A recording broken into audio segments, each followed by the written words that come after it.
Hello and welcome back to Checkpoint Radio. This is episode 21, the final episode of the year. My name is James and I'm joined by Ben and Connor as always. And in today's show, we're going to be taking a look back at the year in gaming, and it's safe to say it's been a huge year for the industry, but it's not been without some drama either.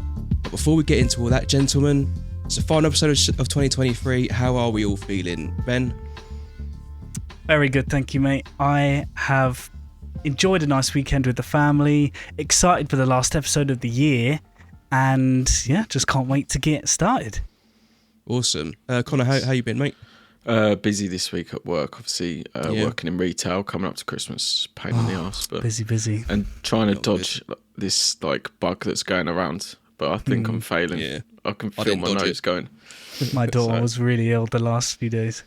Oh yeah, you said. That's Yeah, it's always this time of year though, isn't it? Like just fucking sickness, work overload. Yeah. Can't wait to have a little bit of time off over Christmas. But we've got lots to talk about today, so we will waste no more time talking about ourselves and get straight on to basically reviewing the year, because it's safe to say it's been an absolutely huge year for gaming. 2023 will most certainly go down as one of the best years for the industry in recent memory. We've had a feast of epic releases such as Baldur's Gate 3, Alan Wake 2, Spider-Man 2, Forza Motorsport, Dredge, Dave the Diver, Tears of the Kingdom, and many, many more. Some surprising hardware releases such as the Steam Deck OLED and the PlayStation Portal, but also some big news away from the games themselves. Microsoft finally closed the Activision deal, E3 was cancelled, Google Stadia was put in the bin, and now you can play Resident Evil 4 Remake natively on an iPhone. The list literally goes on. But I thought we'd start with some of the most recent goings on and talk about the news from this week. And really, there's only one place where we should start, and that's with that GTA 6 reveal. OMG. Gentlemen, give me your thoughts.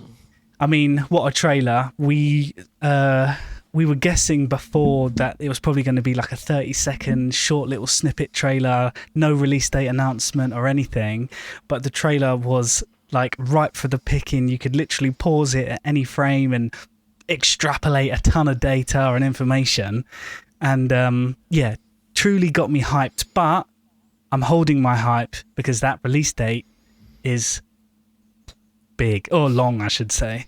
So yeah, and it's I mean you can, I think I was looking into not looking into, but I was just reading about the previous two Rockstar releases, Red Dead Redemption 2 and then GTA 5 before that, and I think the amount of time between the Rockstar, the Red Dead 2 reveal and then the game release was like 18 months. And then for GTA 5, it's even longer. It's like 2 years. So this is not uncommon for Rockstar. I mean, no. Red Dead Redemption 2, I think in the first trailer, it said it was going to come in 2017, but it didn't actually come out until 2018. So it had a massive delay. But I mean, generally though, very, very, very hyped. I mean, yeah. I feel quite bad for Rockstar because they had to release a trailer a day early because of leaks. Yeah, but I guess such a shame. with a game that big, it's just unavoidable. And it just makes you think about, like, obviously you've had all the leaks and stuff in the past as well, and that's spoiling and stealing their thunder a little bit. I mean, you're not really going to steal their thunder. That trailer dropped and everyone rushed to the internet to watch it. But still, though, it wasn't quite the surprise that they probably wanted. It's we all knew it gutting was for coming. them because Rockstar are meticulous with rollouts. Excuse me, with rollouts, announcement dates, and obviously some of the devs tweeted out, and it's like we wanted to enjoy this together at the time that it was meant to, and then Rockstar just had to get on top of it immediately because there was a dodgy rip that was going around on Twitter, which got taken down pretty quickly. But still, spoilt their show. Yeah, but they've gone on to, they're breaking records. Like, I think it's the most watched game trailer of all time on YouTube, like within 24 hours, and so it did absolutely nothing to dampen the hype at all. No, I mean, it all happened really quickly. Like, I remember actually we were playing a game together, I think, and one of our other friends was like, "Oh, the GTA 6 trailer's out." And we were like, "No, it's not meant to be out till tomorrow." And then within like 10 minutes, they'd already posted it and said, "Well, it's been fucking leaked now, so you might as well watch the real thing." But like you say, they Rockstar don't do anything by accident. It's just unfortunate they've had their hand forced in this scenario. So looking at the trailer specifically, then we got our first real good look at Lucia, who's the franchise's, well, this game's first female protagonist, the first female protagonist for the franchise, and the reimagining of Vice City. I mean, GTA Vice City is my favourite GTA out of every single one of them. I'm so hyped to get back to Vice City, and like the trailer itself and the snapshots we got of the game, it just looks absolutely stunning. It looks like once again Rockstar have leveled up the game just to a whole new height. Rockstar are one of those studios where there's 100% faith. Like, there is not a doubt in my mind that game is going to be incredible. And there's many games and many studios, and you'll be like, oh, I'll wait until it comes out. I'll wait until I read the reviews. I'll wait to see what the consensus is. But that's a game where you just know it's going to be top tier. And like you said, Vice City, going back to Miami, is Miami, isn't it? It just looks phenomenal. Well, it's like the state of Florida, isn't it? So it's Miami and the surrounding areas. But I just cannot wait. I mean, and we know that we can be playing that game for like a decade at least. Yeah. Like I think like early reports are saying that they're going to be continually updating like the map. Yeah, and stuff like that throughout the entire experience. And obviously, you see what they did with GTA Online on like old tech.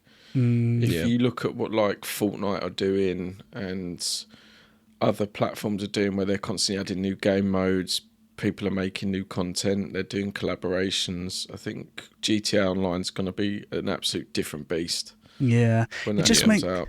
It just makes me wonder though, like seeing the game and just the density of the population, if you like, the amount of people that I saw, like I can't imagine actually causing mayhem and the game like keeping up with that amount of people and that amount of like stuff going on. It feels insane to think that eventually we'll be playing that game and we'll be running around shooting and going crazy, and then seeing what the game's going to do with all this new tech that probably they've got not announced and so on. So just really makes you think. The crowd density thing is like quite interesting because, you know, I've think about Cyberpunk, but in particular Starfield recently. Do you remember on Neon in Starfield there's that nightclub?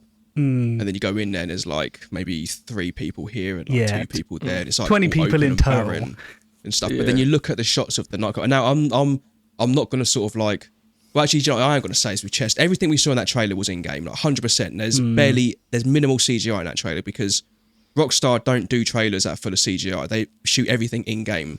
So what we see in that trailer, I think, is more or less what we're going to see when we get the final game. Yeah. And I was really impressed with like that crowd shot on the beach, but there was a couple of shots inside nightclubs which were really packed and dense, and they looked really, really good. Yeah. So I think like the feeling of the world actually being even more alive than it's ever felt before, like a video game world generally. I mean, we're going to feel that more than ever, I think, with this game. Because we're always kind of, we've got to the point now with Rockstar where it's like they bring out a new game and we're all questioning, okay, what are they going to do this time that's going to be groundbreaking and completely original and just elevate the game to a new level? Because they literally do it with every single game they release. I mean, see like the crowd density and stuff like that. If like the only game that's really impressed me doing it is like Hitman 3. But they're like small maps in comparison to what. Yeah, it's like programmed to be that way, set scenarios. And I feel like when it comes to stuff like density, for instance, that's a real and immediate immersion breaker for me. Like every time I play a game and I do go into a nightclub, and even if they do populate it to look relatively full, it's just like the lifelessness of everyone or the sort of repeating animations and so on. But most commonly it is the lack of density when you do go into a nightclub, and it's like, I don't know, it's just I'm like, oh, I am playing a game. It's like a reminder. I'm playing a game. Like you brought up Starfield in like Bethesda games, when you do walk past in a town that's populated, like in the old ones, all the NPCs would be like turning to watch you, like going around like this, just looking at you as you walk past. And I think in GTA, would be walk past, they're not even going to look at you, they're going to be on their phone or whatever. Yeah. But the crazy thing is, like, whenever you interact with just any NPC in, like, well, let's just look at Red Dead Redemption, for example, like their latest game, there's such a unique reaction from every single NPC. So you bump into and they'll say something different, they'll react different, they'll literally move differently every single time. Yeah. And just to have that on the scale of what it looks like in GTA 6 is just going to be insane. What's fascinating to me is that first started in like Bully back in the day. Yeah. You could like Yeah. antagonize, I've or never you played could. Bully. Do you know like great game. in Red Dead when you do antagonize, or you do like Diffuse or howdy, hey. howdy partner, or Yeah. goes or he insults him. That was back on the PS2 in Bully. Oh wow. And they've just updated it and updated it and updated it, and then got it to the point now where they've integrated it into Red Dead. And I think it'll be similar in like GTA 6. And I think it's really cool that we've got a female protagonist. I know some idiots are online going on about it. I think she looks awesome, man. I think it Lucia should looks have been great. done a long time ago, and to have like the biggest franchise now, and she looks like she's the best. The other protagonist looks a bit of a drip, to be honest. I mean, are we Like playing? her partner? Are we playing as both? Is it going to be like a split story thing? I I think so. Early It's like a reports Bonnie is- and Clyde style story where you get to play as both characters. I like that. But I thought she looked cool, and I'm just I like to think it's not a decision that's we need to have a girl protagonist because I'd like to think it's a narrative decision. Yeah. I think I don't like want them to be James said, ticking like, boxes. The Bonnie and Clyde thing, they've clearly been storyboarding this. Like this game's been worked on for a decade. It's going to be the most expensive game of all time, probably in production. It's going to make the most money of all games ever as well. In a weekend, whenever it comes out, and then. Well, we said this before. Like if they decide to be that first, studio publisher who want to release a game at $100, it's not going to do anything to its sales. The people are going to buy this game regardless. And do you think like if I don't know, fucking Activision did it or Ubisoft or EA, you'd be like, I'm not going near that game. Yeah, well, you haven't earned the right to charge that much. That's exactly what I was going to say. Like, if you're going to charge £100 for that product, I mean, didn't that 2K head, I can't remember the guy's name, but he says you should pay per hour kind of thing. And if he's pricing his game at like $100, if other studios are wanting to release their game for a similar price, I'm expecting a Rockstar level quality game. There's only 3 or 4 games that have ever come out that I would have played. Like The Witcher 3 comes to for the sheer amount of hours that I've put into that game, and so and if this game's been in development for a decade, it's going to cost over $1 billion just with people's salaries and all sorts that go on. If like you look at GTA 5, obviously I haven't played it in a while, but there are people that still play that game. What is it, like 10 years later now? Yeah, all day, every day. So it's. I would happily pay it, especially with GTA Online coming, and if they are gonna, what I want them to go back to is like DLC, like they did with like GTA 4 and stuff like that. It sort of skips that with GTA 5. Obviously, they had online. I don't think they're going to do that though. I just think that the expansion / DLC stuff that's gone for them now, because everything's going to be about GTA Online, whatever this new version of GTA Online is, and that's going to be where they focus all of their updates and their their resources after the game's been shipped. And it's a shame really, because like we talk about female protagonists. I think you and I kind of had this conversation that in Red Dead Redemption 2 they really missed a opportunity to have like a DLC where you play as Sadie, because she's got a really interesting story. Yeah, I think even if like obviously people love John for Red Dead 2, but if you maybe played from like Abigail's perspective as John's trying to build this house or whatever, I think that could have been really cool. Yeah, but they don't do the DLC, the story DLC thing anymore. No. Well, maybe we'll be surprised with GTA 6. I mean, if it's going to be like a big, persistent sort of project for them, it sounds like most of that's going to revolve around online based off what we've kind of seen for the last 10 years. But you never know. Hopefully we'll get some single player stuff. But we know that a lot of story content for GTA has been put into online anyway. That's kind of just where they put it now. Rather than it being offline stuff, they just put it in online. So, what question I wanted to ask you guys. So, obviously, Red Dead Redemption 2 and GTA 5 both play very differently. What route is Rockstar going to go down? Because Red Dead Redemption 2 obviously is an interesting game where it's so kind of slow, methodical, everything's really thought out. GTA 5 is way more arcadey. What do you think is going to what we're going to see from GTA 6? It'll be a mix, maybe. It'll be in between the two. I think there'd be a bit more realism to it. I think Rockstar have obviously matured, sort of as we've grown up. Really, you look at like they wouldn't make a Bully now.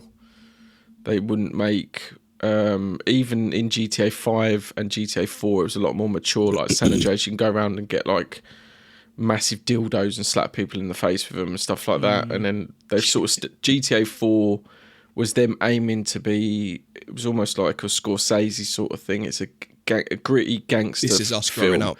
Yeah, and GTA 5's the same. It's a heist movie. They're trying to do something like Heat and stuff like that. And I think they're just maturing. And obviously there's going to be satire and they're going to take the piss out of today. And that's what Rockstar do.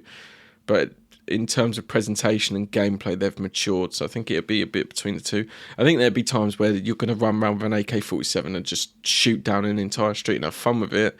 But there are going to be times where you're going to be slow and methodical and you're going to have the stealth aspects and stuff like that during missions. Yeah, I think maybe I'm kind of more inclined with Connor as well, because I was thinking maybe in the middle, but in regards to like game mechanics, I think, I don't know, I don't think they'll go as realism focused as Red Dead quite, but I do think there'll be some elements to it that maybe will be optional with certain benefits that are totally skippable if you can't be asked with it. So I can imagine you'd go to a diner and get some food, and that will give you some nourishment benefits that would reward you and maybe give you some, I don't know, extra health and benefits like that, but are totally not compulsory, and you don't have like a hunger bar that you need to satiate or anything like that. So I feel like the ability to lose yourself in the realism potentially might be there if you want to do it, and you can get elevated if you so wish. But if you chose to just run around and not eat and not sleep and not whatever,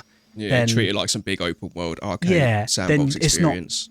You won't get punished for it necessarily. So I think somewhere in the middle. But I do think the realism elements will be present. I think it'd feel heavier than GTA 5, like in the player movement. Like, and I wonder, like, will they bring back like fitness and stuff? Like, I'm sure I heard a rumor. I'd love them to. Because like even in Red Dead 2, like I've seen people make Arthur just a fat mess and like his beard's down there and stuff like that. And so I think it was cool, maybe.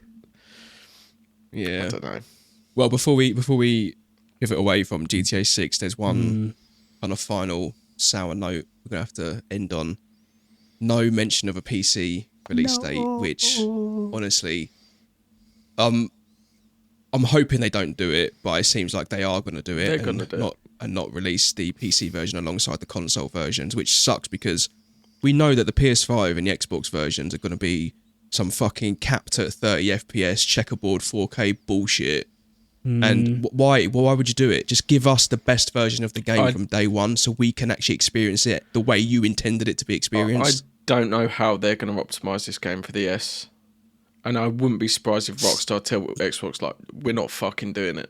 Yeah, they'll do it. They'll do it. They're too good. They'll figure out a way of doing it. I think it will just be down to like resolution and stuff like that. They'll just nerf it. It'll be pumped out at like 480 or something. Just had some webcam troubles. I think with the PC release that obviously it's coming. There's no way this game is not going to come out on PC. When it comes to obviously the console release, I don't know whether or not that this is just like I don't know what like a way to put it is, but basically just like they want to put something out there to cause mass hysteria almost, and then maybe I don't know. I'm just copium. Really. They want people to buy it twice. Yeah, I think that is it. I think they'll be really like when I think about it. Obviously, I'm super hopeful it comes to PC on the same day it comes to console. Obviously, but in reality, I do think that what you said, Connor, is they did it once before with GTA, where some people ended up buying it 3 times. That's me. Why wouldn't they maybe try and do that again this time where they'll release it on the console? I wouldn't be surprised if they release it the day that or the week that GTA Online goes live on PC. Yeah. Because I don't know if GTA Online's going to be in it immediately. I don't. Obviously, we won't know. Yeah. I mean, it's one of those. Maybe. Sorry, go on, Ben. I was just going to say, like, with consoles, they know where they're at in regards to the type of hardware that they need to optimize for. Like, they've only really got 3 consoles to consider. And I know that this game has still got another whole year plus of development yet to go, which is maybe the reason why they haven't announced a PC release yet. Because if you consider the amount of combinations and you know what I mean, all the different types of systems out there to be optimized for, So maybe they're just not guaranteeing anything yet. I mean, I hope it comes out in 2025 for PC, but I mean, if it comes out in 2026 on PC, that is going to be a real killer. Yeah. I mean, I think if they were to come out and say, look, we're delaying the PC release for like 6 months because it needs extra optimization, I'm fine with that. But if they do not mention a PC release at all, then literally 18 months later, they're like, oh yeah, it's coming to PC now. That's going to be really fucking annoying because they're going to know from day one that they're going to want to release it on PC and they're just purposefully not saying it. If they tell us they intend to release it on PC, but it's going to be coming later on, that's fine. But if they don't say anything and then I just think, oh, well, it's not coming to PC, so I'll just go buy it on PS5. And then a year later, it comes out on PC. Mate, that's going to be that's proper shitty. Yeah, but you can just see it happening because they did it. They did it with fucking Red Dead Redemption 2. Yeah, and they didn't mention a PC release, and then the PC release come out a year later. Exactly, and realistically, they won't really care about the delay because that's still money in the bank regardless. If they release it on consoles 2025 certain date, and then they release it in 2026 on PC, it could be 2027. They won't give a shit. People will still buy it on PC. It's still money for them. So when they in 2030, when they then look back at their finances, it's the money. The number is still the same. So for them, they don't care when they release it on PC. Well, I'm not saying they don't care, but they could potentially not care when they release it on PC because they know it's just going to be lots of money. I just feel like there's not enough noise being made about it by PC players at the moment. So we need to unite and tell Rockstar to not be dickheads and give it to us on PC day one. Please. Yeah. But yeah. Anyway, GTA 6, massive trailer reveal. So hyped for that. When it comes eventually to PC, I'm going to try my hardest not to get it on console if it doesn't come to PC anytime soon. Yeah. But we'll see. Anyway, a couple of other things I wanted to speak about happened this week before we sort of move on to the rest of the year. Very happy to announce, well, not to announce, but to just say the finals. The finals is now fully out. The game we have spoken about so many times on this podcast, the game we have lusted over for months now, just got dropped from out of nowhere at the Game Awards, and it was a really great feeling to have the game just like be given to us. Basically, it's a free-to-play game, team-based kind of objective shooter, really, really cool. Sort of concept, and we've played a fair bit of it, and we are all loving it, as to be expected. Absolutely. I mean, the game came out of nowhere, like you said, at the Game Awards just before they announced the actual Game of the Year award. I don't know who the guy was, I needed to look, but I don't know if he's the head of Embark Studios or just some higher up, but he basically announced that a new trailer was about to drop and keep an eye out for the release date at the end of the trailer. It might be sooner than you think. Played the trailer, really cool trailer, and then at the end it just said, play now, it's out now. It's like literally the perfect fucking stealth drop. Go and play it right now. So super hyped. And then, just lives up to all of our expectations. I mean, we've played the finals through a few iterations. James played it with the first ever beta, and then we've all played the subsequent ones since. And we've seen it steadily get better and better. And then, the game came out and it's just excellent. But funnily enough, people were complaining about the game feeling different from the last beta, especially that they said, and then the Embark Studio devs came out and said, like, by the way, guys, we've not changed anything. Like, there's no, so people were saying that the movement feels different, and the Embark Studio devs literally said that we haven't touched the movement at all. Like, zero. It feels exactly the same. Yeah, but people are giving it negative reviews. I mean, it's got out of mixed and it's up to very positive now, which is good to see. I don't really review games on Steam, but I did give it one to try and help push it up because it definitely deserves high praise. I just think the gall of some people, like the game's come out, it's fucking free and it's very good, by the way. And it's like, oh, the movement feels a little bit slow. Shut the fuck up. It's not. It's exactly the same.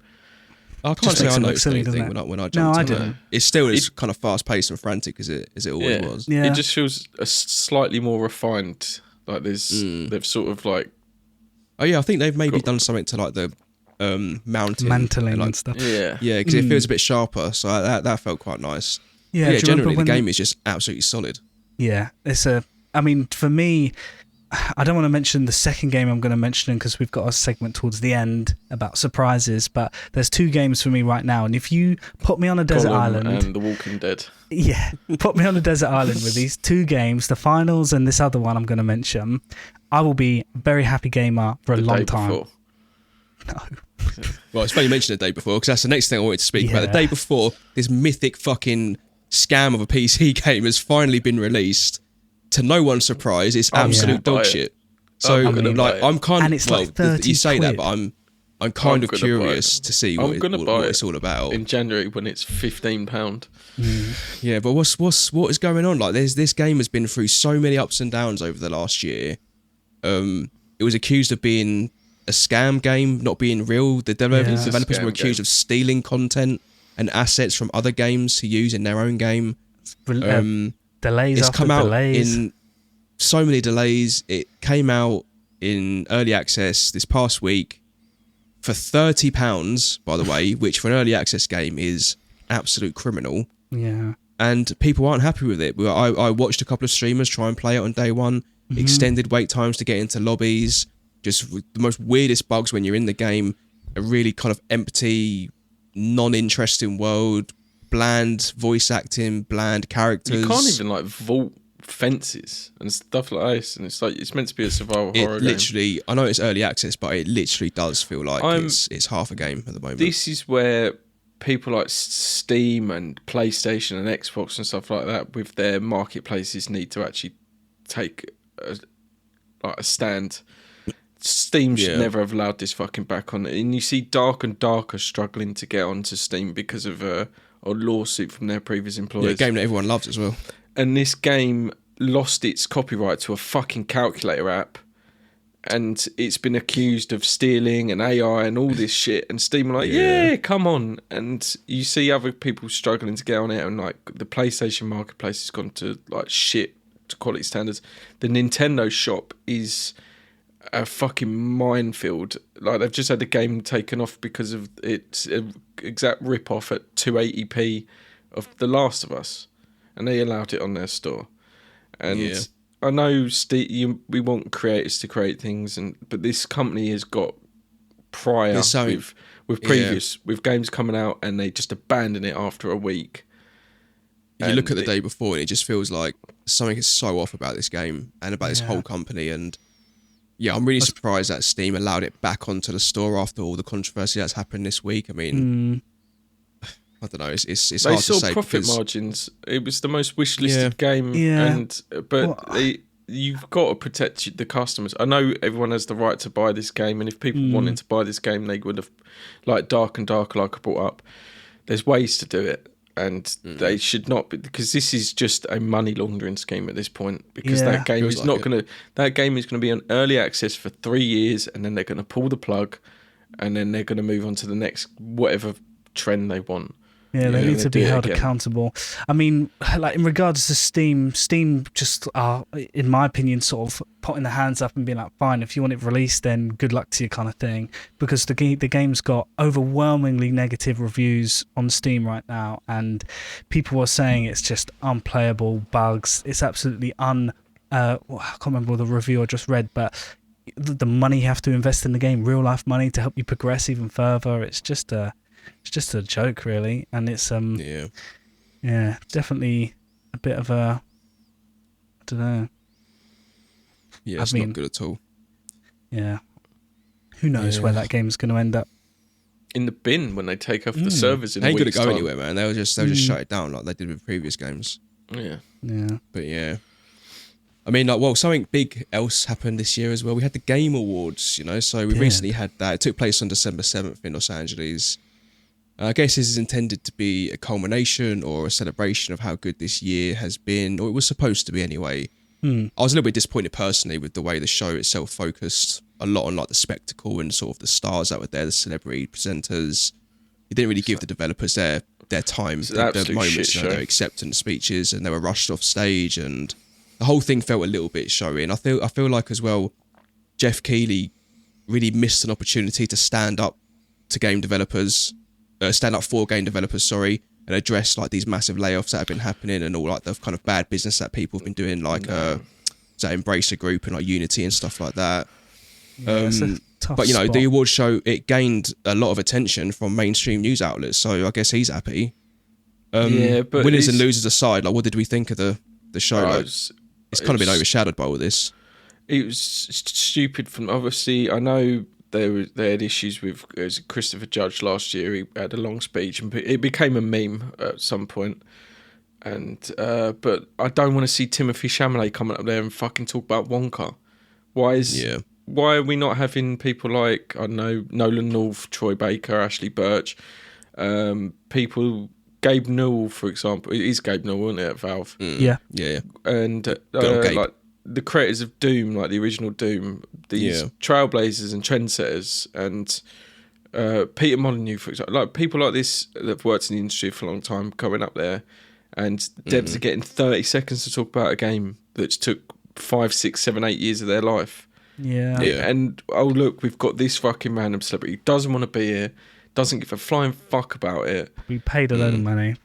And that's the thing. That's the thing though. Like you mentioned like Timothée Chalamet and the stars and everything. It's like Jeff Keighley and the Game Awards are trying so hard to impress Hollywood, where when the games industry fucking eclipses the movie industry tenfold. Like it was reported this past week that video games now, the industry generates more money than movies and music combined. Why are people in gaming? Why is Jeff Keighley? Why is the Game Awards pandering, trying so hard to pander to Hollywood and try to like appease Hollywood and invite all these stars up to the Game Awards when we should be celebrating people from this industry? Like you say, the developers, like people who have blazed a trail to get us to where we are today, people from Rockstar, people like Peter Molyneux, like you say, people that have spent years giving us some of the best games that we've had this year. They're the sort of people that we should be celebrating. Like, you don't see fucking... Like, do you think the Oscars gives a shit about video games? Or do you think Hollywood really cares about video? They don't. So I don't know why the video game industry is trying so hard to impress Hollywood. No, the only one that's even, like, extended a hand is BAFTA. And that is... I don't understand it. It makes more money. People are more engaged. And show us some of the unsung heroes. Show us some of the devs that are shy and, sit behind the computer all day and craft these masterpieces. Get them to take the award and be celebrated for what they've achieved and how many lives they might have touched with the product that they've made, rather than, like you say, get these celebs up, no interest in the gaming industry, purely there to take some money and to look at this shitty sell their Wonka own film stuff. that's coming out in December. I don't give a flying fuck. Timothée Chalamet was looking there. He didn't want to be there. And he probably plays games because he's that age group. And I don't care what that malnourished little shit looks like. I don't care. Why not put Cliff Brzezinski up there? Why not put Phil Spencer up there? Whoever.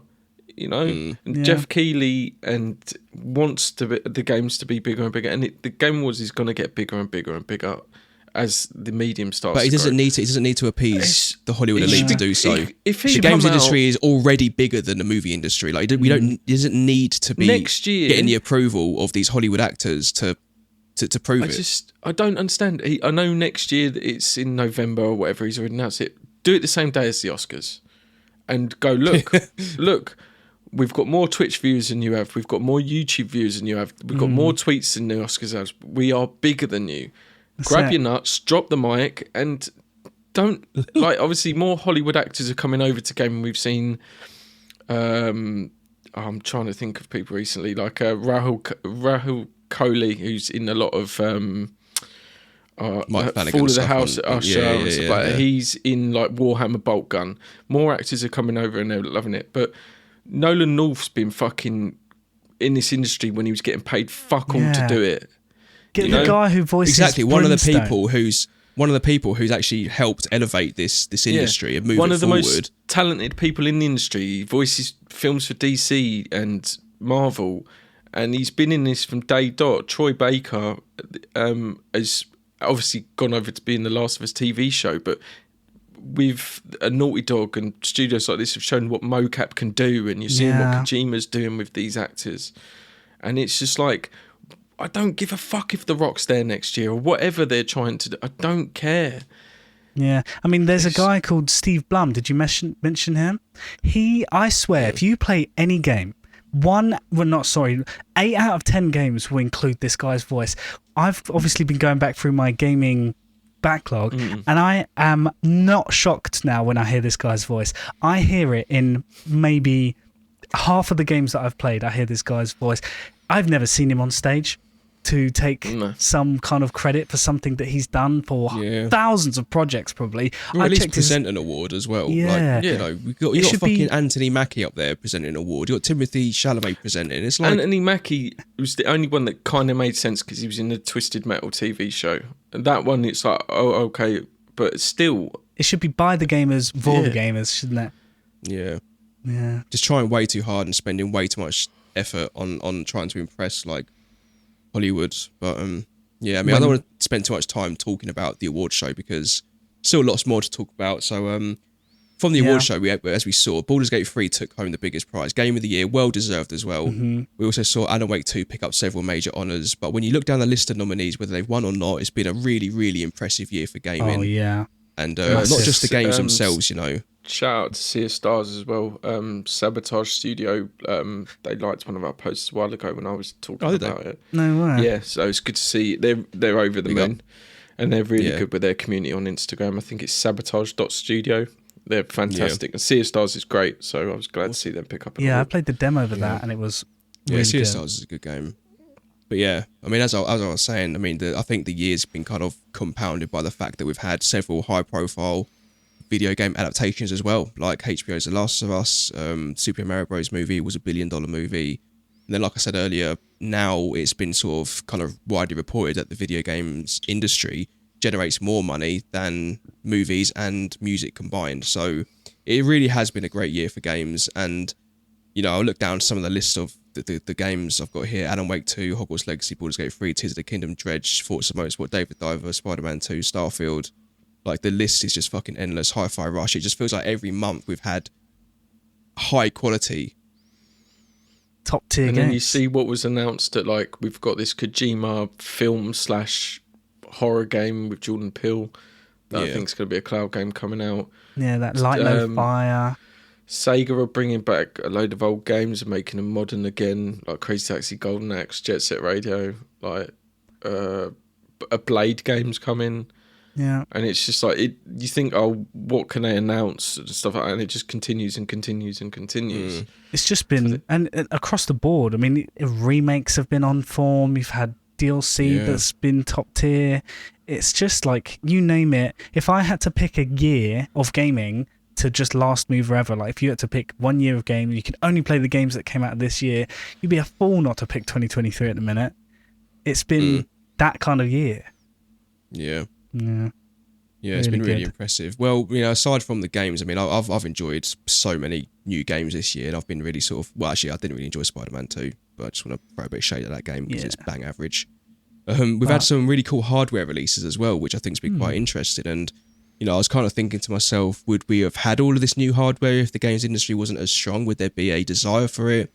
The Steam Deck OLED was like a big story this year because that kind of come out of nowhere, and it's a really cool sort of iteration, a new upgrade for the Steam Deck. We also had the PlayStation Portal, which is a kind of a strange handheld PS5 thing, add-on thing. Obviously there's been competitors to the Steam Deck, the Asus ROG Ally.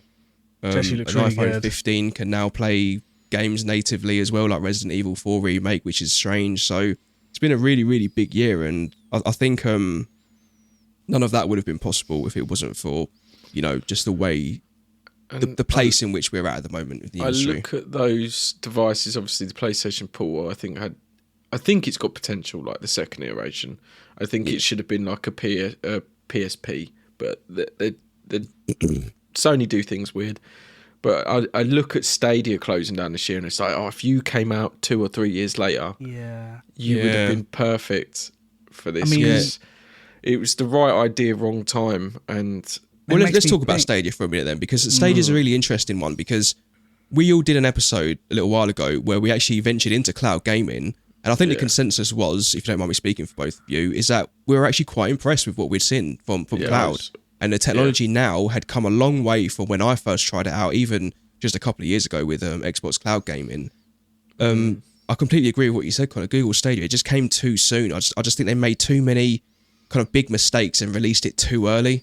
Yeah. And I think, like you said, going into the concept they had where you have the games already and you can kind of link them, that was the premise, wasn't it? 'Cause I never used Stadia. Yeah, I think that was Baldur's Gate 3 was meant to be a Stadia game, if I remember rightly. Oh, Really? okay. And like, if Stadia was still around and it's still cracking and cloud gaming like this, and then you've got the biggest game of the year, like in terms of awards and reception on Stadia, this year would have been ginormous. Well, it just makes me wonder, like a company like Google, obviously mega bucks, and they are quite sort of technology powerhouse now, really. I don't feel that maybe this is the end of Stadia, perhaps, because I think cloud gaming is going to be part of gaming's future, regardless if you take it or not. I think, or use like, you've got Netflix in the game now. Amazon are dipping their toes, even though Amazon Luna is dog shit. Like Google, if they were to make a crack at it, go and buy the Embracer Group whilst it's going down and down and down, put some money in there, make a good infrastructure, then suddenly you've got this library and catalogue of old games that you can put on Stadia, and you go, look, we'll remake this, we'll make sure this is available on cloud, and you've got a library there, and then you can go in and go, right, this studio, because I think they've got the Time Splitters studio under Embracer, and it's like, if a brand new Time Splitters game comes out, there's going to be eyes on that game and go, oh yeah, it's coming first to Stadia. And there is a way in. It's just, I think Amazon and Google, they keep dipping their toe. They need to just go in and like, right, we've brought in this guy, we're going to go and get someone, like Connie Booth's just left PlayStation. She's been a producer there for 3 decades. She knows how the industry works. If Google plucked her up, go, look, you're going to be head of this division, we want you to go and find talent, do this, this and this, and we're going to make it. They could succeed. There's ways to do it. Yeah, I feel like there's a part of me that feels like they might be waiting for cloud gaming to really and like sort of factually kick off and pop off. I think they are I think a couple of these studios are sort of looking at Xbox because they're sitting there going, right, they can't shift units at the moment, which is, but they've just, I think Q1 of this year, Xbox is the highest ever Q1 they've ever had, and Phil Spencer's been quite open and honest about Game Pass. It's starting to make money now, it's making good money. So they can say, oh, that subscription model's starting to work. Yeah. Where are we going from here? Like, that's it. What are we going to put on? Are we going to make our own consoles? Maybe not. Is it going to be on PC? Now, like James brought up with the iPhone, games can be played on the phone now, like these newer models. So I think you really need to keep up, don't you? Because if the likes of Xbox and PlayStation are obviously industry leading, obviously it goes without saying, but obviously you're not really going to be able to catch up with Xbox and PlayStation in regards to their home hardware.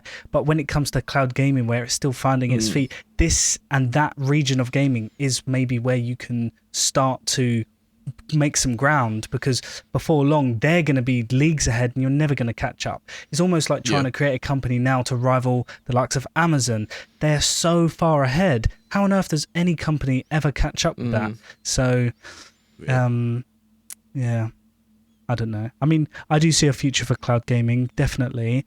I was thoroughly impressed, and obviously not to dwell on that episode too much, like PlayStation don't even talk about their cloud gaming service, and it's stellar. And Game Pass's cloud game is only in the beta, so I can only imagine what they're going to be doing. And so it's interesting because it's a shame that when something like that happens and Stadia, closes down, it is a shame because obviously from a consumer perspective, you want more of these companies vying for your attention, because it just creates better competition and ultimately a better product for all of us. So maybe we'll see some iteration of Google Stadia again in the future. Other major news stories that we had this year that I think we should go back and look at. E3 being cancelled. I mean, this is a big one for me personally, because E3 kind of was like a Christmas come early for gamers type thing, getting hyped about all these potential future releases, and I'm not sure if we'll ever see E3 again after it being canned this year. It's a tough one, isn't it? Because like you said, it's like it is that kind of Christmas comes early. It was that kind of destination event that every gamer could go to look forward for the games of the future. But Obviously, we all know why. Go on, Kai. Yeah, I generally think it's better now, and obviously it's nostalgia. Like E3, you've got at least 3 or 4 days and stuff like that. But now, Xbox are doing these really cool developer directs like 3 or 4 times a year. PlayStation do their own thing, and like PlayStation, obviously they've got people over in the US, but they're having to come all the way from Japan to go to this thing, and they might only have 1 or 2 things to show. It's Nintendo don't do it that way either. And it's like now you have multiple times a year. PlayStation do state of play and stuff like that. Xbox do multiple ones. Even people like Devolver Digital have their own things now. Yeah. And then if you consider like what E3 was when it first started, being that literally expo of games and technology and so on, which was more focused on finding funding and developers for certain projects in the works. Yeah. And then it obviously morphed into becoming more for the customers and more for the gamers and being a big presentation. But then, like what you said, Connor, when these massive companies can then just do their own thing, their own way, tell their own story. Yeah, everything they they can do their own production value, and they can do everything in house, and they can show because how many times do we watch a game at E3? I remember Destiny, for example, when they first, I think they showed it off, and you're watching the people play it, and obviously they've made the game, they know the game inside out, but they're not good at being on stage and talking as they're playing through, and they're stopped. Now it's like, right, we're going to get people in, they're going to play the game, and then we have a narrator over the top of it. You can see the gameplay, how it's meant to be. And like it's allowing people like I said, Devolver, who are a smallish publisher compared, they can do their own thing. You've got the PC gaming event. If Ubisoft want to do a Ubisoft Connect, whatever they call it, they can just we've got 2 things to show. Here's 15 minutes, and then instead of constantly, you've got 3 days of constant. Just this is coming, and things get lost. I definitely feel like now with the how the game industry has expanded, I think E3 is a little bit dated, you know. I think that we've seen over the last couple of years, especially during COVID as well, when there weren't any of these kind of in-person events, we couldn't have publishers and obviously like PlayStation, Xbox, and they got by just fine doing their own things online. They can control everything they want. They can show you exactly what they want to show you, you know. And whereas it's all fun, like having E3 and stuff, but it's definitely part of an outdated sort of industry that's kind of moving away from things like that and going in a different direction. Yeah, and an expo like that, you really need the heavy hitters to be present, because if you think about the indie devs and having their chance to get on stage and show what they've got coming, but unless you've got the likes of Xbox and PlayStation and Ubisoft and whoever showing now up, now you see these events, and a lot of these indie games, thankfully, like if they're coming to Game Pass, if they're coming on PlayStation and PlayStation are backing them or whatever, we'll see them. You'll see them at like the developer direct. Oh, by the way, this game like Motion Twin announced Windblown at the Game Awards, and that game looks fantastic. The Dead Cells developers. If that gets lost at E3, because it's a 3-4 day event and you've got 1 million games coming out, and even though Dead Cells is an incredible game, it gets lost in the weeds. Whereas little things like that, these games can find audiences. And also, I shit on games journalists, or journalists in general, for a lot of time. E3 must be fucking hell to work on. There's 4 events, 2 of them are going on at the same time. We need you to write up a summary of what you've seen, this, that, and the third. And it must be awful to go and work at one of them events. Just, you've got 3-4 days of nothing but announcements. And now it's just like, nothing this but is world out. premieres.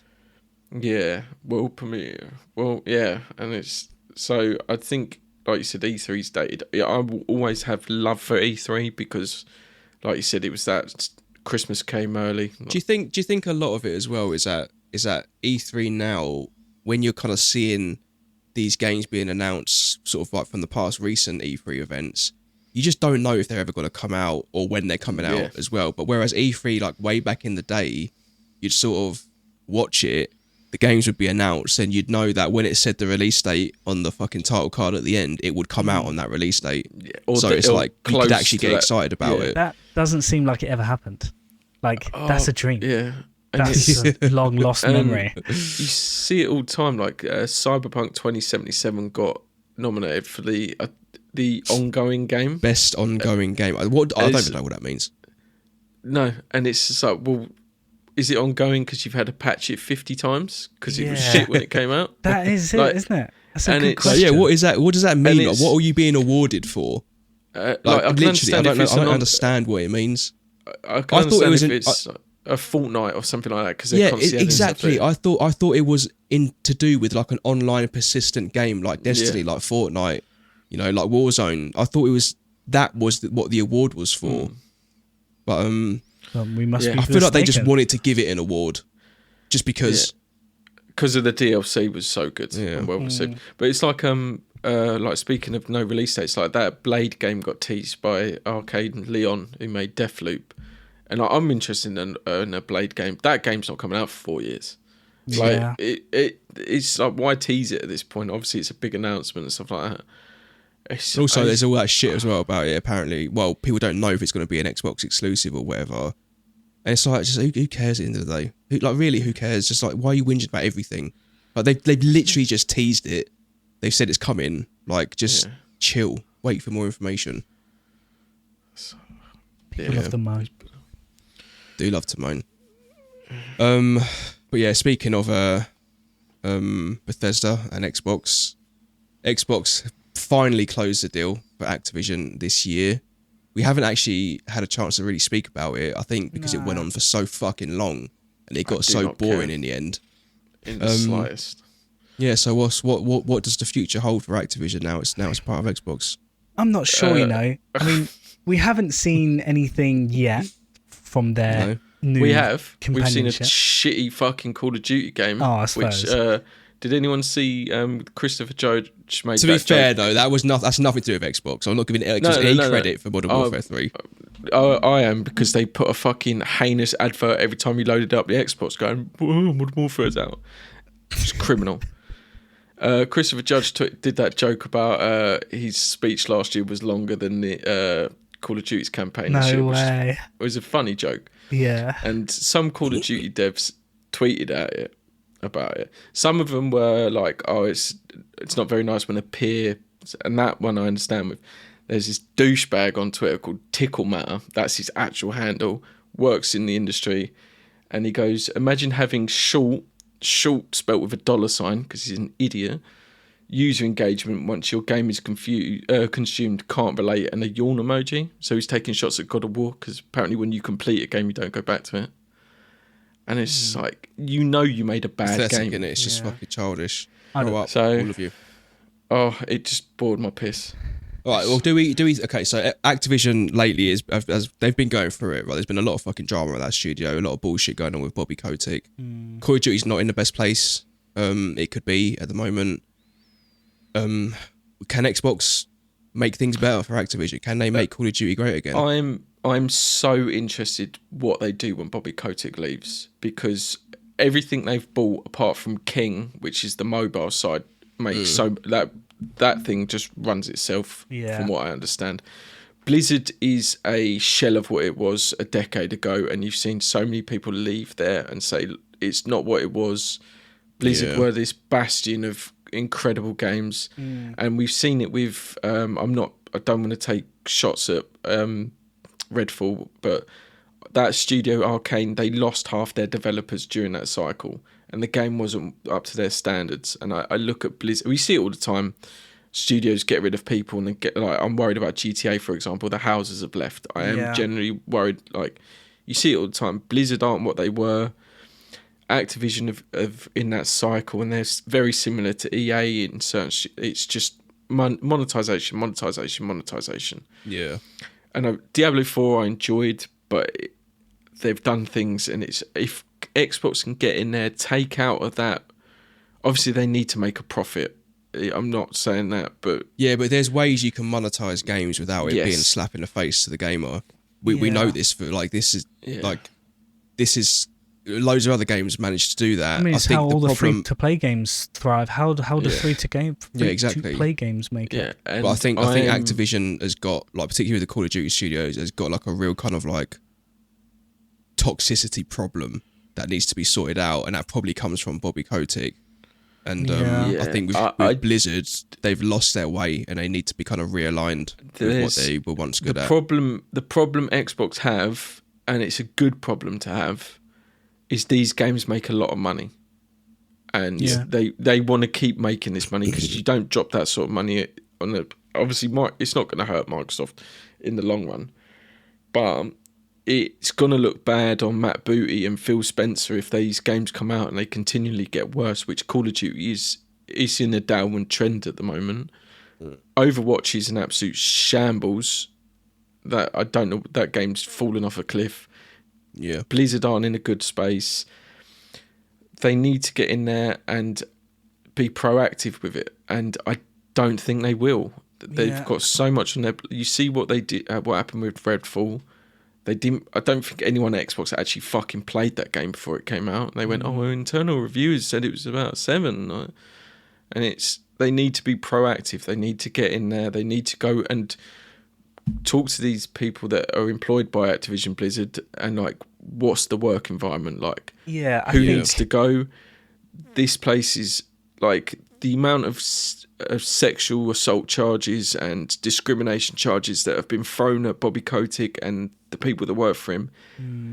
That place is a shithole at the moment, and everything I've heard about Microsoft, this is a wonderful place to work. They look after their people. That's what I was going to say.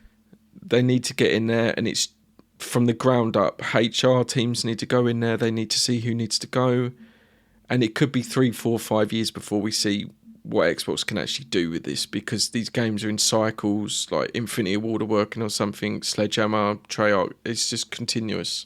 I mean, that's what I was going to say. I mean, I've heard that the mentality and the life of an employee at Microsoft is actually quite a pleasant one.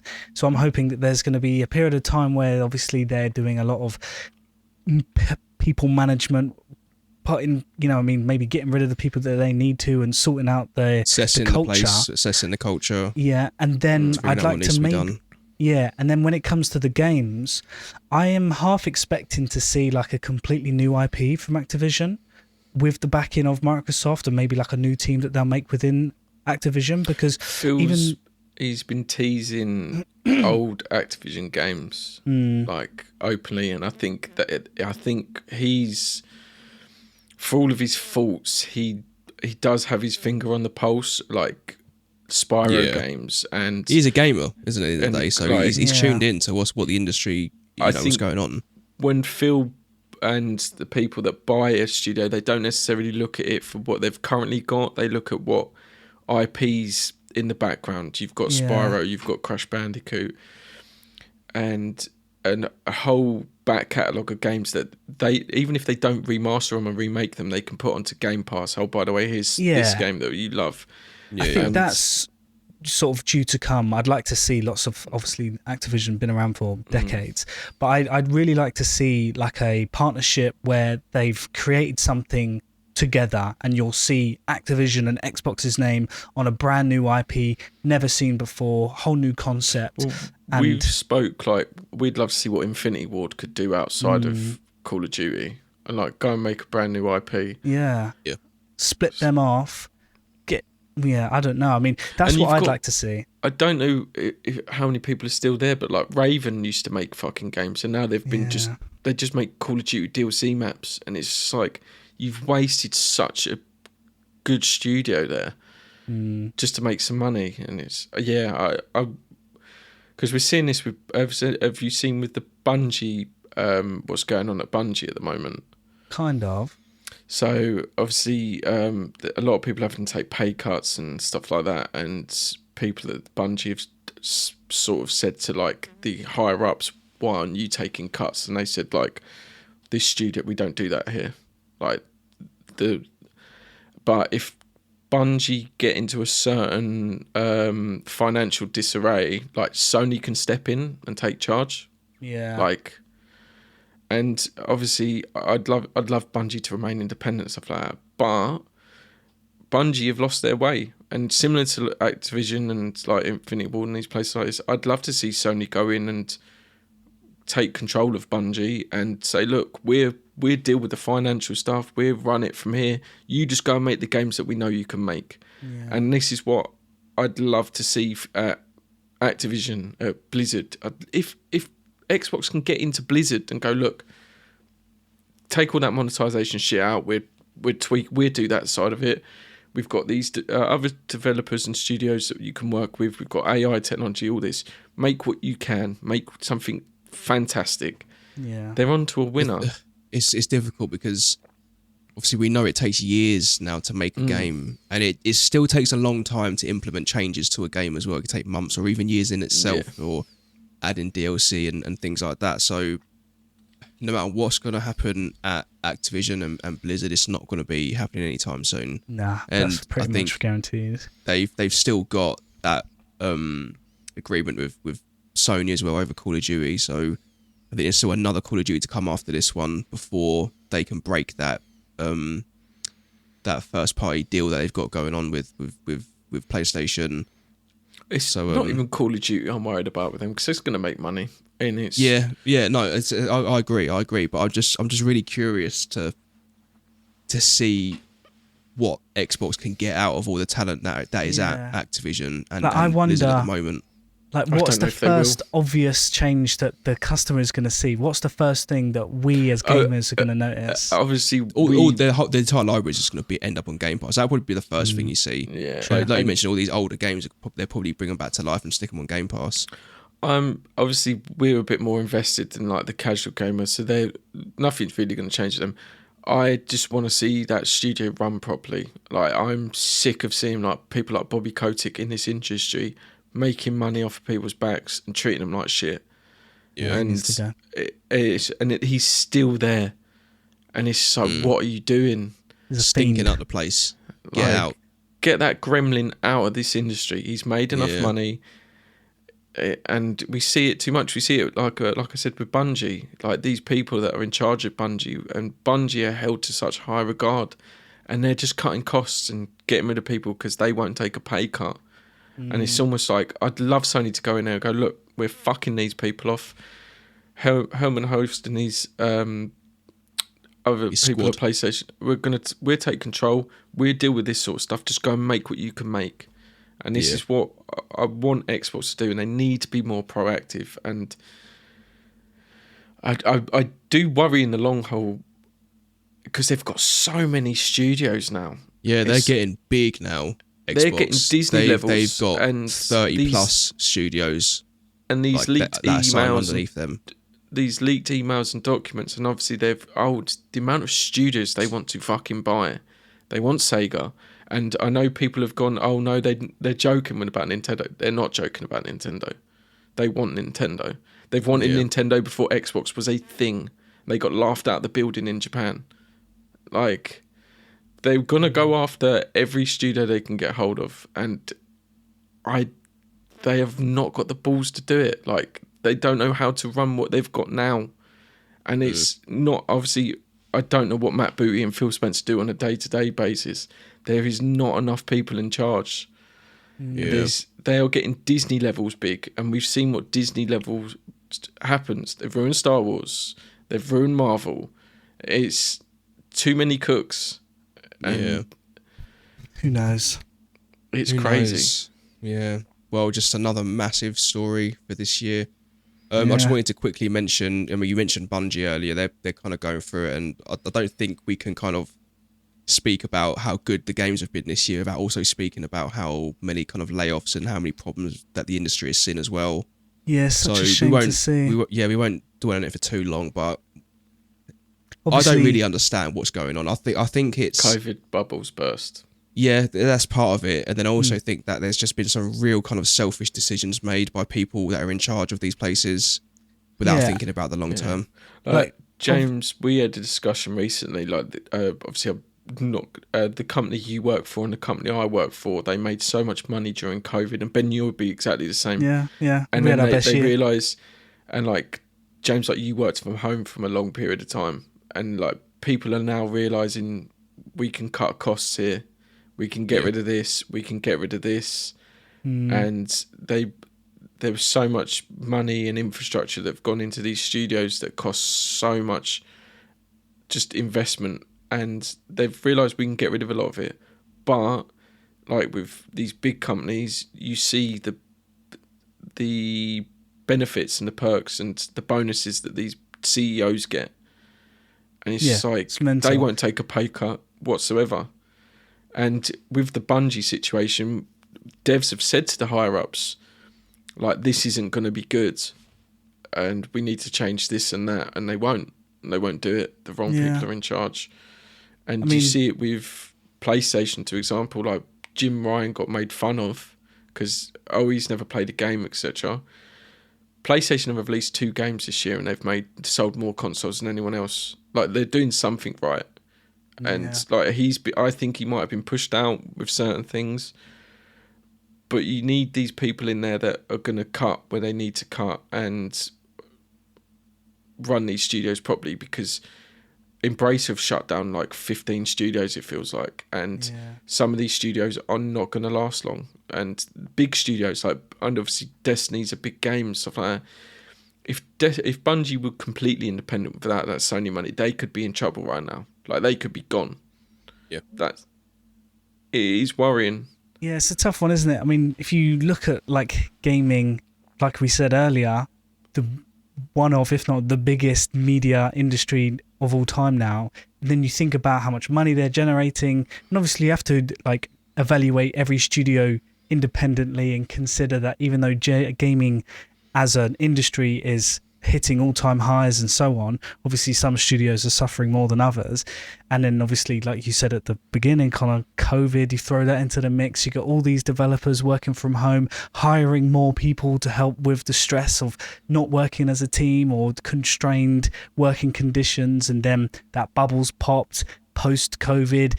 Games have been released this year, teams aren't necessarily needed to be as big as they were, and it's just like a real fucking chaos mess of, like, I don't know, the games are making loads of money, but developers are being kicked out by the dozen, and it's just a real shit show. Games are making loads of money, but we're spending too much money at the same time. Yeah.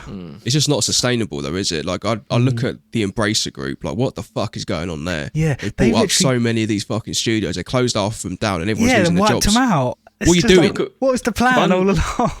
Bungie have just built this new state-of-art like studio that's got, I think it's doubled how many developers they've can work at that place, and then they've just got rid of like 18% of their workforce because they can't afford it.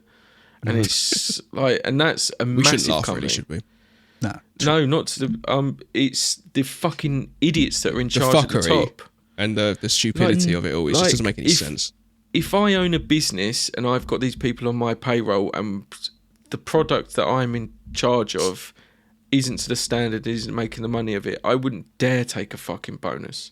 I'd make sure these people can actually go home and feed their fucking families. Yeah. And it's just like, no, we get rid of it. There's people at Bungie that have been greed. there for 20 fucking years, and they've just thrown to the wayside because they want more money than anyone else. That's disgusting. Yeah. Like, that's unacceptable in any walk of life. Yeah. Yeah. And it's so stupid. And obviously, we want these creatives to be able to create what they want, but there are these producers and these CEOs in charge that, like, the guy that runs Take Two, that CEO, he's got some mental money ideas, man, isn't he? Yeah. and money man. he's fascinating, but he runs that studio right. Like, Rockstar are going to make more money than anyone else, and they've got more people on the payroll. They can afford it. They know how they're Didn't he suggest or say that we should pay like by the hour or something? Yeah. When it comes to GTA, because And then people you spend see, thousands of like, hours on it. you see the more than idiot the at £50 at price tag or Unity. whatever. You see the idiot at Unity wanted to charge per download to these Yeah. developers. To the using- developer, yeah. Yeah, and he's stepped down because of it, and because that's one of the few times the industry's just went, we're not fucking doing it. We're moving. Yeah, Loads of people have moved away from Unity. You They're compare we're that done. to Epic Games, and Epic Games will allow you to make up to $1 million before they even dip their toe Epic in. Games are paying regular creators that make Fortnite maps money because they know it's more money that goes into their game.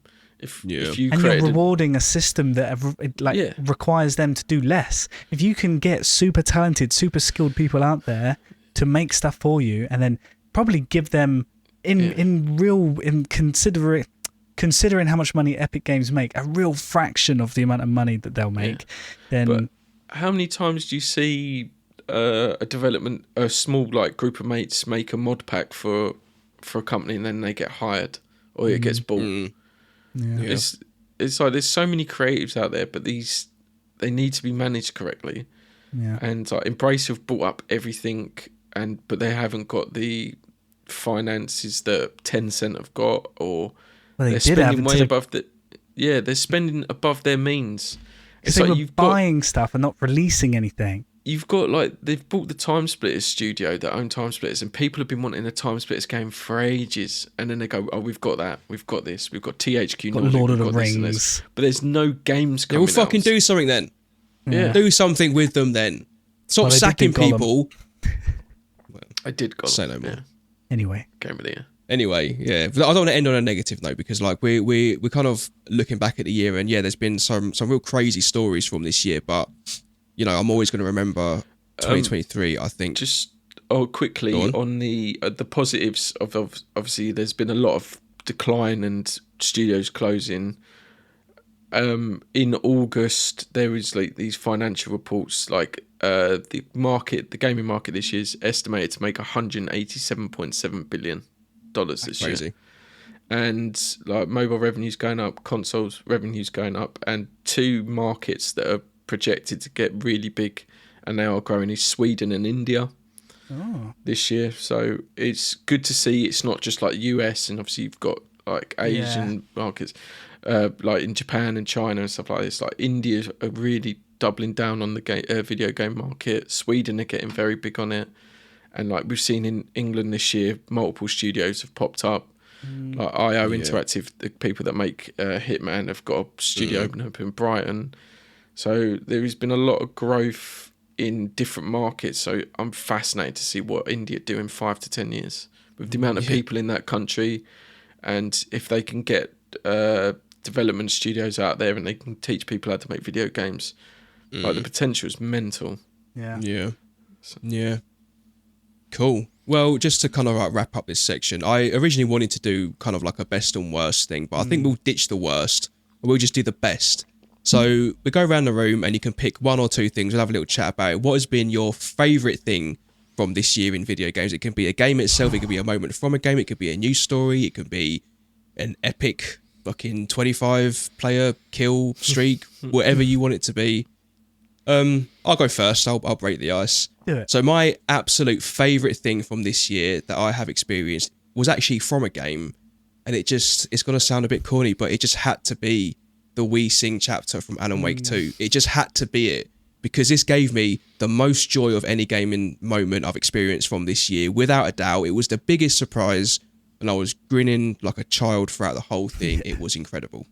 It was super unexpected. So unexpected. That's why I think I love it so much, because I just didn't see it coming. Like, I'm playing this real sort of dark psychological horror / survival horror game, and then all of a sudden I'm watching Alan Wake and David Harewood, aka Wild Indoors, singing and dancing on stage, and it's just really fun. Got announced, isn't it? They've got a new game plus and a different ending coming to Alan Wake 2. Yeah, so the new game plus is coming out. I think is it the 11th? I think. 17th like is it? Okay. I think so. It's soon. Yeah. So apparently, this new version of New Game Plus is going to have additional story content with it. It's going to tie into the whole kind of, it's a loop, not a spiral. No, it's a spiral, not a loop idea, which is in the game. So definitely checking it out. I'm not quite ready to go back to it yet. Oh, I'm so ready. Honestly, I've not stopped thinking about that game since I stopped playing it. I recently played Spider-Man 2, which I'd say was a good game, but not a great game. It didn't deserve to win Game of the Year. It's got some really good aspects to it, but it's got some real questionable sort of like choices in it. I won't go into it here, but everything I've played since kind of finishing Alan Wake, nothing's really pales kind in of comparison. Yeah, exactly, and it was just such a great experience for me. Ben can't get back to it. He's going through all the Sid Meier games now in his back catalogue. Yeah. From the beginning. I'm going through every game alphabetically ever. Great choice. Favorite moment of the year? I'm going to do favorite and worst. Okay. So my favorite has been I'm just going to say December at the minute. because the finals has come out, and that was a massive anticipation of mine. Surprise drop, completely out of nowhere. A game that I was like, I already knew as soon as this game came out or was going to come out, I'd be on it every day, and it's been out for 3 days now, and I've played it 3 days straight, and I'm not tired of it. It's just, I'm loving it, every moment of it. So that is a massive 10 out of 10 win for me. Really, really pleased about that. And then the second one is Avatar. So the Avatar game recently came out. I can't even remember Frontiers of Pandora. The full name. Yeah, The Frontiers of Pandora. And I fucking love this game. Really didn't expect me to be... I loved the look of it on the trailers. I do like the Avatar films. I wouldn't say I'm some mega fan. I'm not shitting on anyone who is, but I enjoy the Avatar films. But, you know what I mean? Once I've watched them, I've watched them. But the game... And it's made by Massive Entertainment, the devs behind The Division, and I just love How the much attention. did Ubisoft pay you? Lots. Not enough. First actually. Assassin's Creed. More money, please. Oh, played all the Far Cries. Forget that. That episode's deleted now, by the way. But Avatar is just a solid game. Like, you can't not appreciate what they've done regardless of... You know what I mean? It's just a really good game. Visually, it's absolutely it looks stunning. Looks absolutely beautiful. It looks gorgeous. Performance is out of this world. Like, right, hang on a minute. Okay. From now on, Ben, you need to stop saying this game performs really well, because you literally have the most powerful PC on the market at the moment. No. Because his computer's a piece of shit because the finals keeps crashing on it. Yeah, true. Okay, preface. It's not a measuring stick. It's not a measuring stick. You can't say, oh yeah, it plays really well on my $2,000 graphics card. Of course it's going to play well. Yeah. All right. On my PC. On my 960. 4090. i9 3900K. It performs... really well, and it's just a real treat to be able to play a game that looks that good and plays that well. It's like Alan Wake 2. It's just a real good... No, it's not. Well, Alan Wake 2 ran well for me. Yeah. But then... only you. But then you've got stuff like game mechanics, which really rewards players who want to take their time and immerse themselves in the game world. Or if you just want to beam it through and play it like a Far Cry, because it is a Far Cry-like, if you like. But yeah, and it is just a really good package. I can't really fault the game at the minute. Genuinely, I have been so super immersed in this game. Probably the most immersed in a game I've been in a very long time. Like, just walking through the most dense foliage I've ever seen in a game before, and an actual sort of semi-live ecosystem just happening in front of me, and everything down from certain plants displaying certain colours to display certain dangers within a certain range. And if you take the time to read the manual or like the field guide and understand all of the goings on in the forest, and you can really immerse yourself in this gorgeous world. And I can't sing my praises. So my favourites for gaming in 2022 has definitely been December because of finals and Avatar. And I'm not going to go on. My dislike or worst for this year, I'm going to say it one word: Starfield. Dreadful. Really? So even though we kind of said our previous episode where we were more okay than not okay, it's just a game that the more I've not played it, the more I've realised on how much I was 11 out of 10 hyped for this game, beyond excited for this game, and then how much in reality I was unimpressed with the package. Have you seen it there in people's Steam comments? Yeah, on the I've reviews? seen lots of them. Mate, it's fucking tragic. Yeah. Like, so, one of the biggest games of the year, and people are going, oh, I don't like it. And they're like, well, you can do this. You can do this. It's like, no. And then the creators of Star Citizen released their trailer and absolutely blow the whole space simulator out the water. It's interesting because I watched that trailer, obviously shared it with you guys. You watched it as well. That trailer made me buy Star Citizen. It made me want to check it out for myself. And within kind of 5 minutes, I already was so blown away by the scale of Star Citizen and what they were doing in that game. It literally made Starfield look like a fucking primary school kids project. It was ridiculous. Absolutely. big and insane Star Citizen is. Obviously, it's still an alpha. It's not the most optimized at the moment. There's many problems with it, but I just wanted to try it. I wanted to see it for myself, basically. Yeah. And I was not disappointed by what I saw. The game is fucking crazy. Isn't it? Like, I was streaming the game and you were kind of walking me through it, give me hints and tips that you'd learnt from your sort of first playthrough.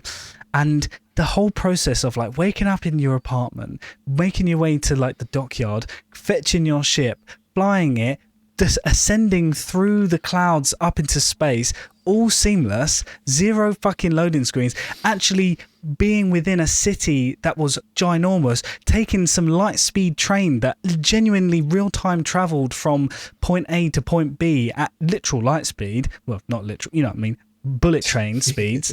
And then going into space, seeing the clouds, going through the atmosphere, and all seamless, no loading screens, an incredible experience. And one thing that was most notable to me when I played was I flew around the planet and went to like another completely uninhabited section. It was like big grasslands, not much foliage, just sort of grass and everything.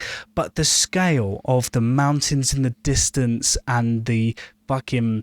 I landed my ship in the middle of this field and the expanse was ginormous, and I've remembered at the time Starfield devs saying about it was actually a comment that they'd said back to a Steam reviewer saying that the game was trying to make you feel small and insignificant, and that's why there's not much, because you are just a small human on a big planet.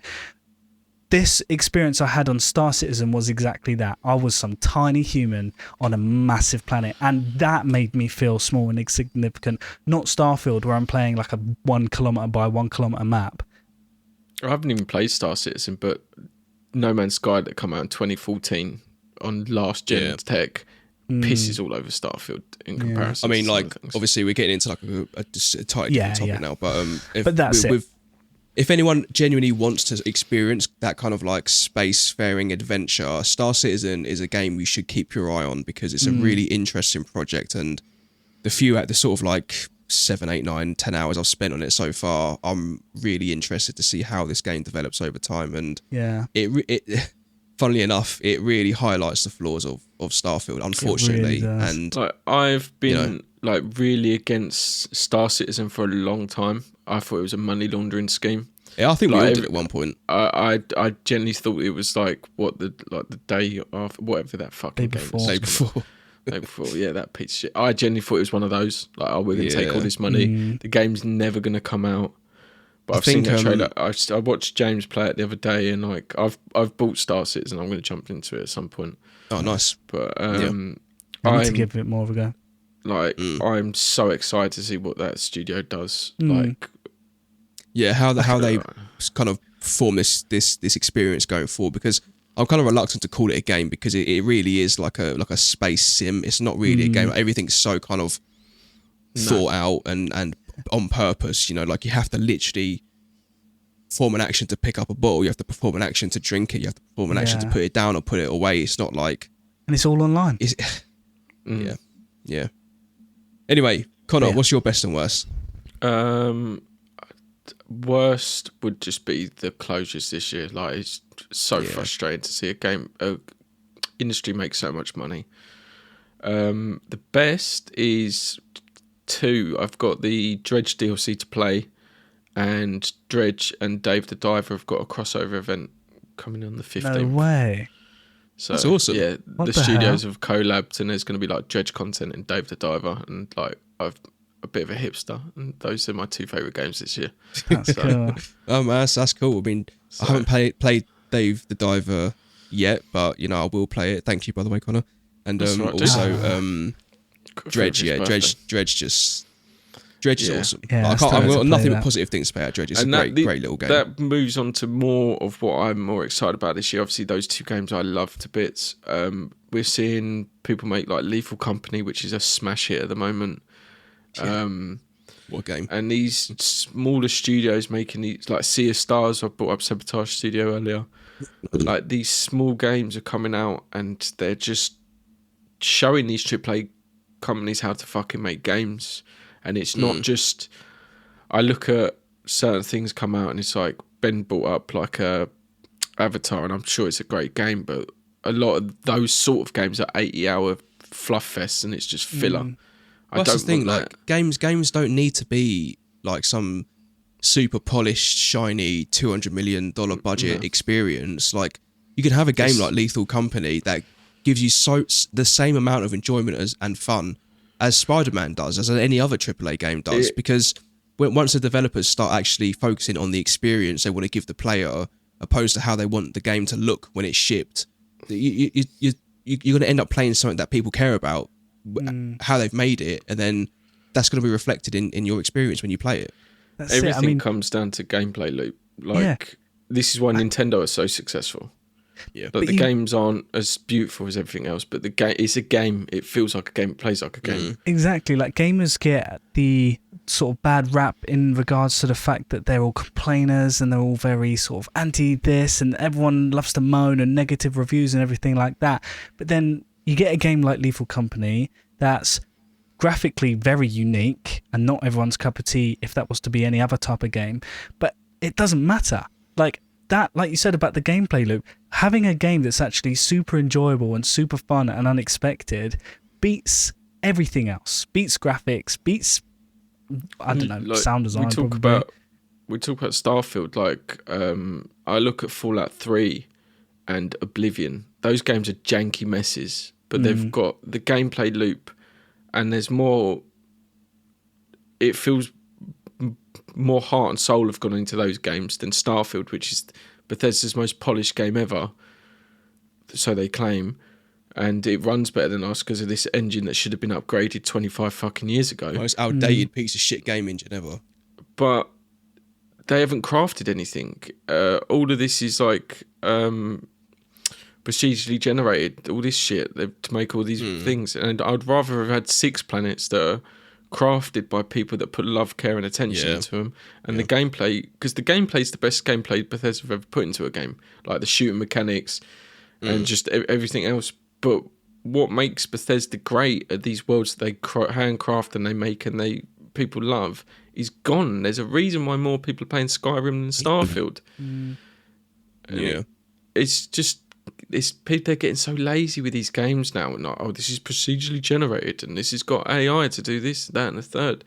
I'd rather play Dredge that's been made and handcrafted by a studio that have put years into that game. And you look at Hades and you look at Dave the Diver, Dredge, Sea of Stars. They're Baldur's Gate, which is a AAA game this year, but they've treated it like it's an indie game. They've put love, attention into it. It's got incredible voice acting. Isn't Baldur's Gate is technically an indie game, though, isn't it? Because it's self-published by technically, but it's got a AAA budget in it. 2,000 people worked on that fucking game. There's like, but they've treated it like it's their last game they're ever going to make. They've treated it like this is the only chance we've got.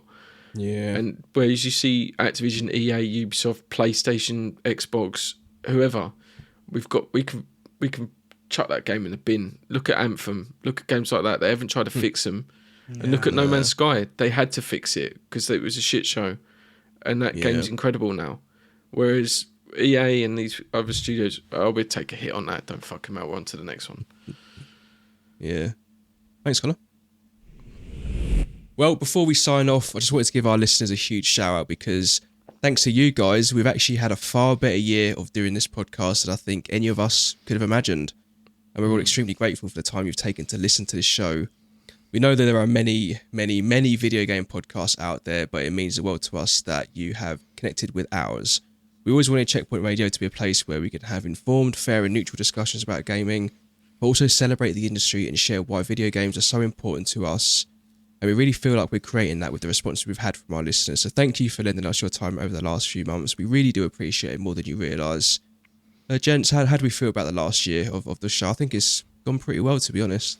Yeah, it's one of those ones where you look forward to it at the end of each week, well, bi-weekly, and it's kind of like paid off, if you know what I mean. Because obviously this does take some time and we all have to edit it and we all have to upload it and posts and thumbnails and research and everything. So it is like a mini job on the side. But I feel like obviously the main reasons, or one of the main reasons that we started this podcast, other than gaming and talking about gaming because we love gaming, but it's a time for us to talk, the three of us, and to actually stick a date in our diary every 2 weeks for us to guarantee that we're going to spend some time together, even though we do still obviously play with each other very often, but still it's like the guarantee that we're going to do something together, and it's good. I love it. So that's I'm blown away, to be honest. I thought it would be us three listening to it and like Ben's dad. That was about it. It's and Lawrence, awesome. shout out to Lawrence, he listens to every episode. Shout out to Lawrence. And it's just been weird, man, like seeing, like checking people listening to it, and like when the first episode went up, it went to like 90 listens, and then it tailed off a little bit, like to talk behind the curtains. We thought, oh well, feeling good, and then it's like, no, it's not going anywhere. It's been such a good creative outlet, and I get to look at news stories every day and just sort of take more interest into an industry that I love to bits, and it's made me who I am. And it's a great way for us to like connect, and obviously we play all sorts of games, and looking into the next year, like I'm hoping that we get to stream a bit more, and we play different type of games. Like me and James talking about playing like that Demonologist, where we'd never played that game before, but we think, do you know what would be so much fun? And like the random sessions we've done where we've played like Lethal Company to talk about on the podcast, it's so much fun. And like Sons of the Forest was great, and like just little games, and I'm just really, I think it was the perfect year for us to start, because this year's been, if we had started during like COVID and there's fuck all happening, we'd have been sitting there like with, let's talk about the PlayStation 2. It's like, okay, I know where you're going, because nothing's going on. So it's been really great. I know it's so much fun. I look forward to like this every time it comes up. So.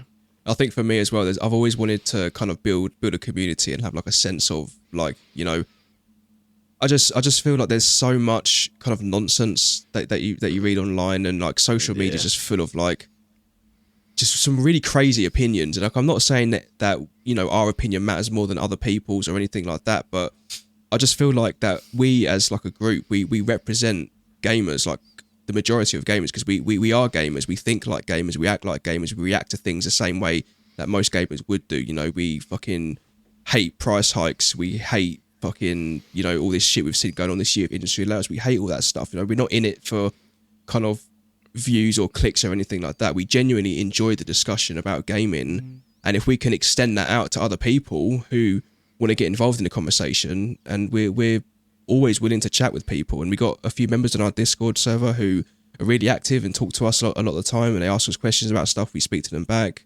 and it's fun, it's good, and it's been a good year for us. And you know, hopefully next year we can continue to grow this, and we can just carry on having fun with it. And I think it's been a great first year so far. Nice to have a discussion about these things as well. Like, we don't agree on everything, and it's fine, but like Ben's the most happiest person I know, and he's like talking about Avatar. I'm sure if I played Avatar for 15 hours ago, what the fuck is this? But I don't care, because you're happy. I'm happy that you're happy, that you found a game that you love. And like, I look at things differently. James looks at things differently. I look at things quite negatively. I know that, and I'll call out. A good mix. Yeah, and it's great, but. So I kind of try and be the voice of reason. Ben's like overly positive and everything, and Connor's overly negative and everything.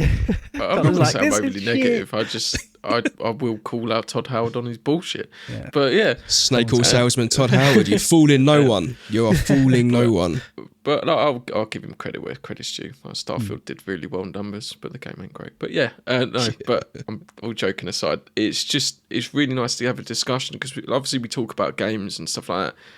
But there's things that we've learnt this year and we've researched, and it's just been really fun. It's a great creative outlet, because we all work difficult hours and long hours, and like, well, we couldn't work more opposite shifts, could we? James, Monday to Friday, 9 to 5 mostly. I'm shift work, changes every fortnight. Your night shift, like, we couldn't be more random and opposite.